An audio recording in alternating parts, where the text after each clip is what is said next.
Buenas tardes. Estamos en noviembre de 1990 en la localidad de Griswold, Connecticut, dentro de la región estadounidense de Nueva Inglaterra. 3 niños están jugando en una cantera cercana al pueblo a deslizarse por un montón de grava como si fuese un tobogán. En uno de esos descensos afloran 2 cráneos humanos que bajan rodando con ellos hasta el suelo. Acababan de descubrir lo que luego se conocería como el cementerio de la familia Walton. Durante todo un año, un equipo de arqueólogos dirigidos por Nicholas Bellantoni estuvo realizando trabajos de campo en la zona y excavaciones de las que llegaron a exhumar 29 restos humanos esqueletizados. Al parecer, la familia Walton, que se había mudado a Griswold en 1690, había utilizado esos terrenos cercanos a casa como un cementerio familiar. Esos restos humanos se ponen en manos de un equipo de antropólogos forenses para decidir cuál... Espera un momento. Estoy dando... No la aplaudáis. Estoy dando la charla ya, tú vas después. De antropología forense. A ver, no te enfades. Yo hablo de genética. No, cariño, pero... ¿Bailo? Bueno, es ¿Toco que... ukelele? No. ¿Me disfrazo de huevo frito? Eso es golpe bajo. Pues entonces, vamos a hablar de antropología, que mola, pero vamos a hacerlo bien, ¿no?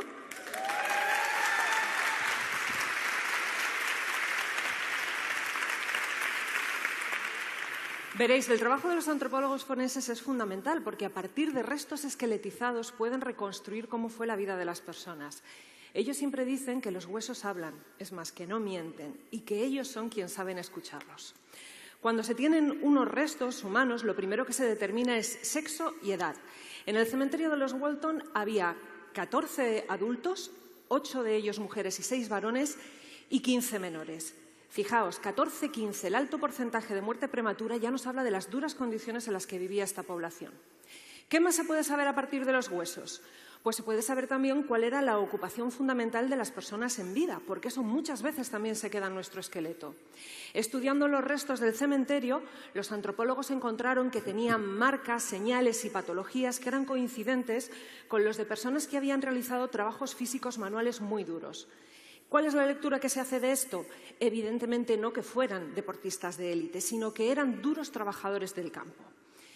Pero lo más llamativo que se encontró en el cementerio fue el esqueleto de un varón completo de unos 50 años que estaba enterrado en una tumba en cuyo ataúd estaba escrito con remaches JB55, probablemente las iniciales y la edad de esta persona. ¿Y por qué era llamativa? Pues porque la tumba había sido violada para separarle la cabeza del cuerpo y colocarle los 2 fémures en forma de cruz debajo de ella, como una especie de bandera pirata. Y todo esto, como os digo, post-mortem, al menos 4 o 5 años después de que fuera enterrado, porque para realizar este cambio de posición de los huesos ya no tenía que quedar ningún tejido blando, porque si no, no hubieran podido hacerlo. Como os digo, no había se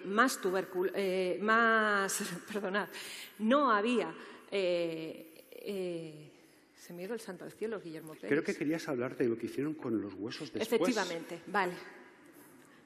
Eso es lo bueno de salir y pelearse, ¿no?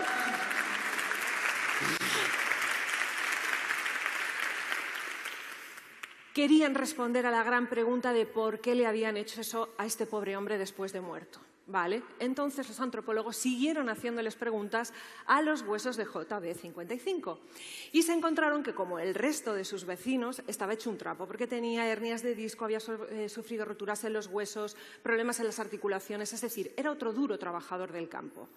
Pero él tenía algo que no tenían sus compañeros y esto sí podría servir para responder a por qué le habían hecho lo que le habían hecho después de muerto, y es que tenía signos de haber padecido tuberculosis. Y ya os digo que también se pueden saber algunas enfermedades a partir del estudio de los huesos, siempre que se hayan prolongado lo suficientemente en el tiempo como para llegar a provocar cambios en los huesos que tardan en reaccionar. Esto ocurre, por ejemplo, en el caso de las enfermedades infecciosas crónicas. Pues bien, en el caso de JB55 encontraron que en las costillas segunda, tercera y cuarta izquierdas, en el interior, había marcas que eran coincidentes con que hubiera tenido tuberculosis.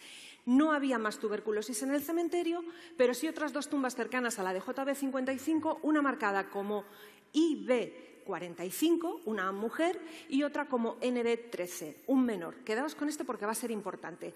Aparentemente eran familiares y por eso estaban juntos. Bueno, pues como os digo, no había más tuberculosis, pero ¿por qué creéis que podría ser importante que JB55 tuviera tuberculosis? Para responder a la pregunta de por qué le habían decapitado y colocado sus fémures en forma de cruz bajo la cabeza después de muerto.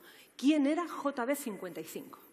Pues para los investigadores estuvo bastante claro desde el principio. JB55 no era ni más ni menos que un vampiro. Es que veréis, recordad que toda esta historia transcurre en la región de Nueva Inglaterra, una región que desde su misma fundación fue un foco de muchísimas supersticiones.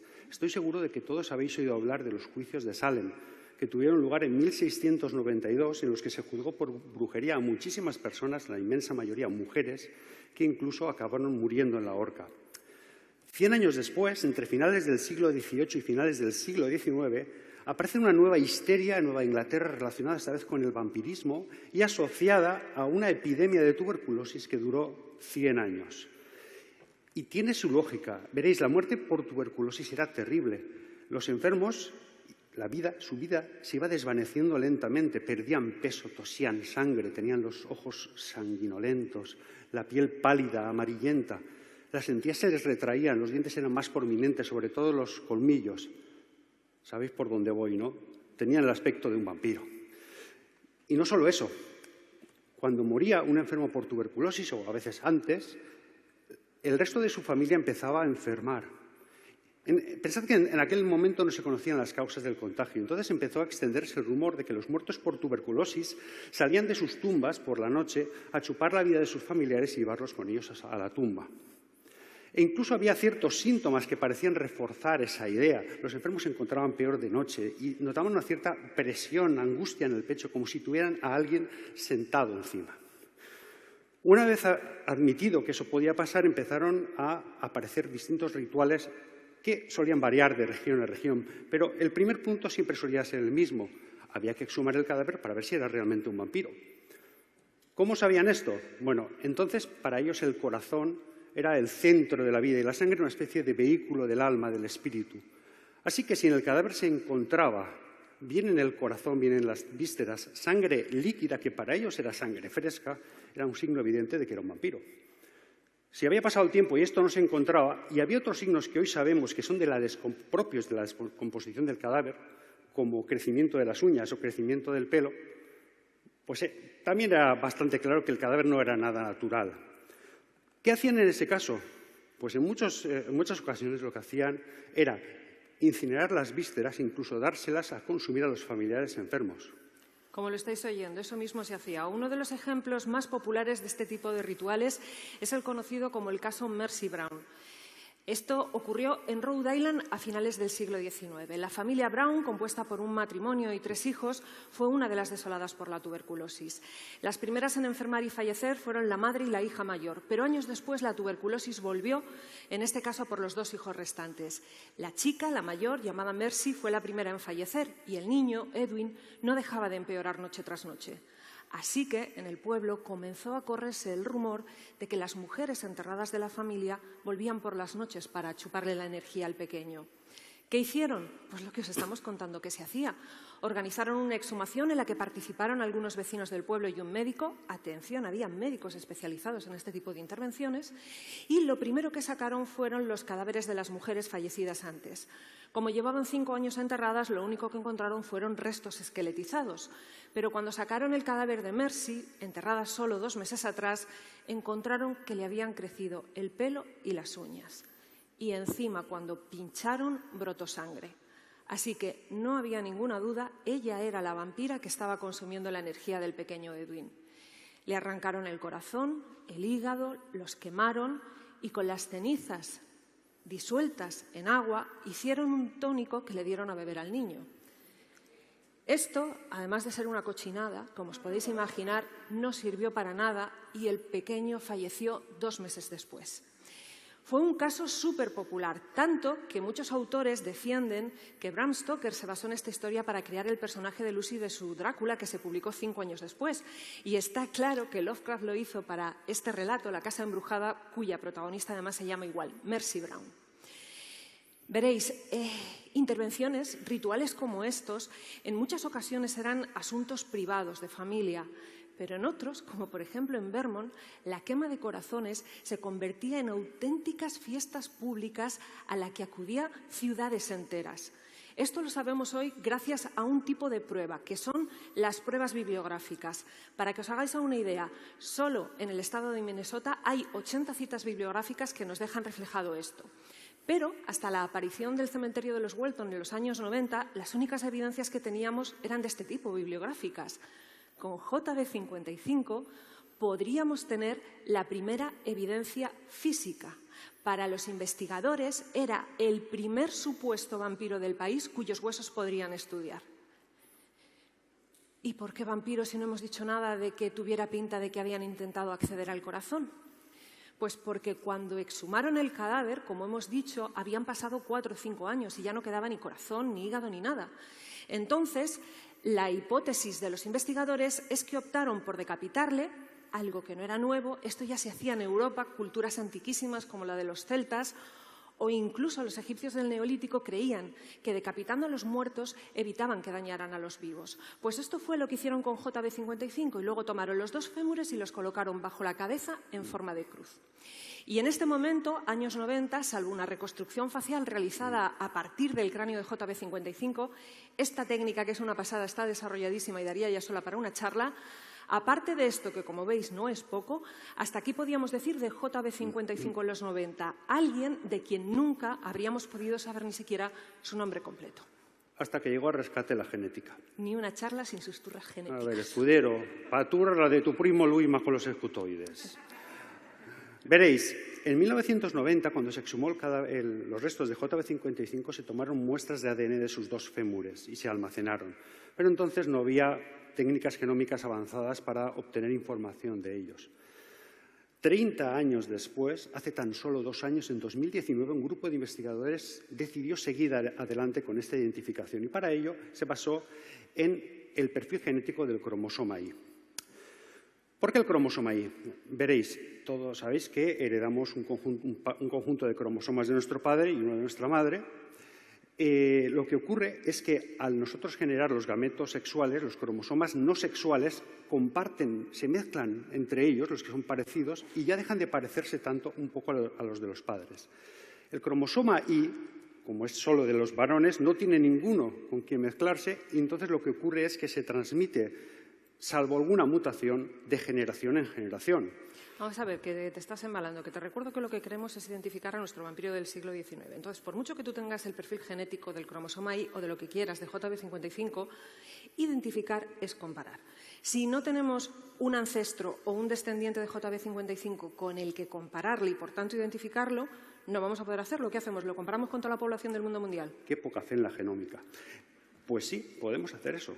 Pensad que cada vez tenemos mayores bases de datos de genomas humanos, tanto públicas como privadas. Privadas que poseen las conocidas como empresas de test genéticos directos al consumidor. Seguro que todos habéis oído hablar de MyHeritage DNA, 23andMe, etcétera, que les envías una muestra de saliva y te da una información básica sobre tu genoma, ¿vale?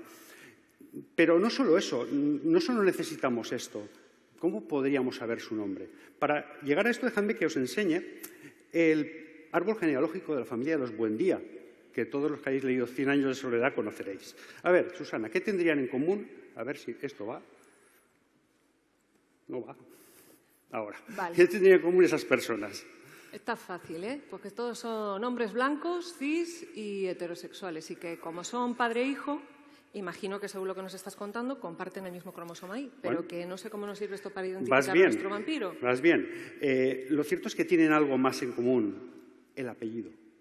En la mayoría de sociedades patriarcales, los hijos heredan el apellido del padre.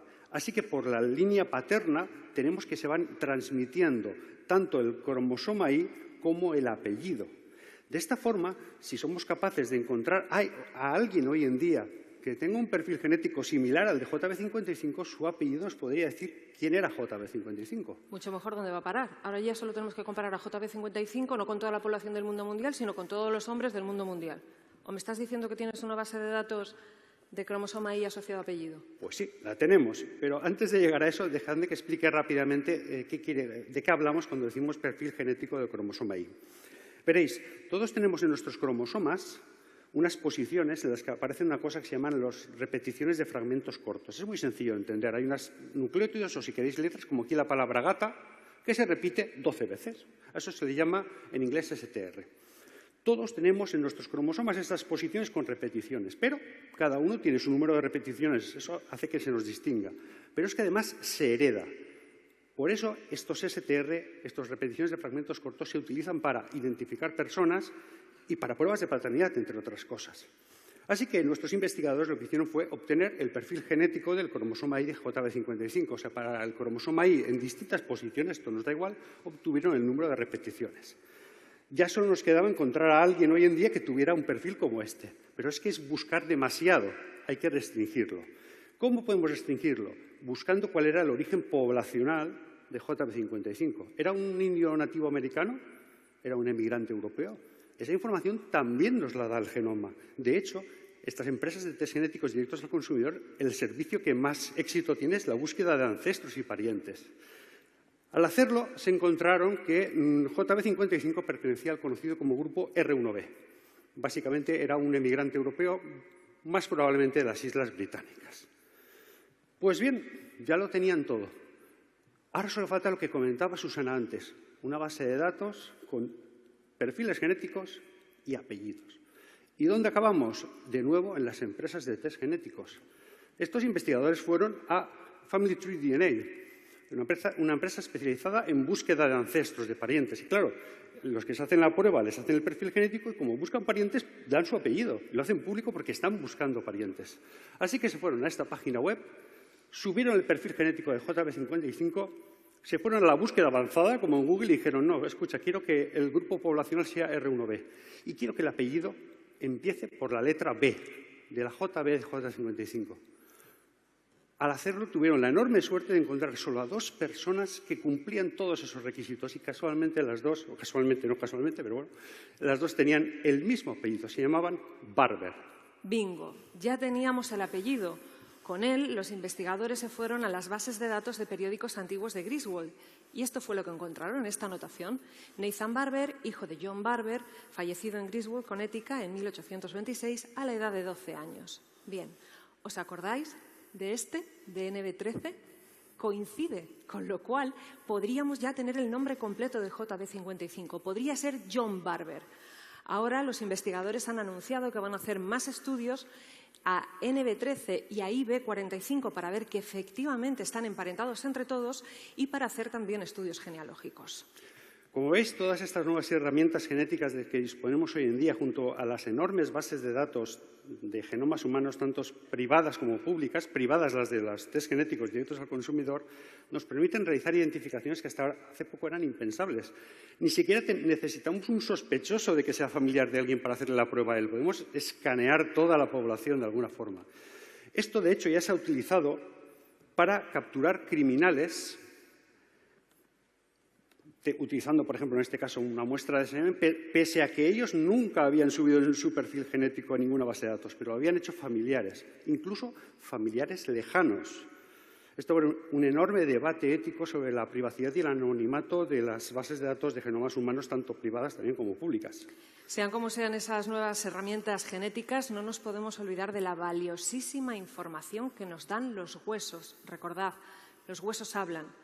El trabajo conjunto de ambas disciplinas, genética con antropología forense, consigue resultados tan espectaculares como darle nombre a alguien de quien solo teníamos JB55 remachado en su ataúd. Gracias. Gracias.